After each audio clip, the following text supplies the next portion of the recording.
Të fshatit Brezne,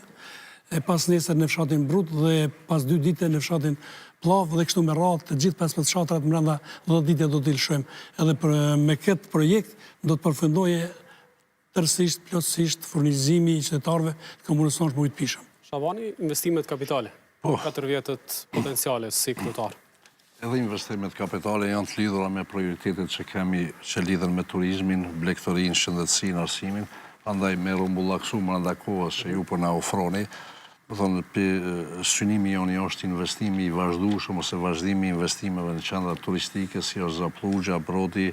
Restelica, Liçeni i Brezës dhe pjesa e Zgatarit, duke mos lënë anash edhe dhe gjitha ato lokacione ku ka premisa për turizëm, do të thonë do të investohet në rrugë, qoftë në asfaltësim, qoftë hapje tyre, shtigje për ecje, sinjalistik, sidomos për fat keq që për disa vite nuk kam i pa edhe një sinjalistik vetme që të qonë deri të qendra turistike, është investu në kalume për fat keq, më thonë këtë kohë nuk ka i pa dhe një projekt serios që lidhet me këto për derisa turizmin e kemi nga prioritet, mbi prioritetet që ndikon edhe në zhvillimin ekonomik, sigurisht edhe në pjesën e shëndetësisë, ato objekte ku ka nevojë me u mirëmbajt, dhe ato i kemi fut në pjesën e investimeve kapitale, gjithsesi kemi identifikuar edhe disa pjesë ku ka nevojë për anekse, sidomos në fshatin Bresan ka nevojë për një aneks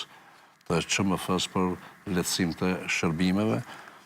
Kemi edhe investime në arsim, mirëmbajtjen e shkollave, rrëthime, stadiume,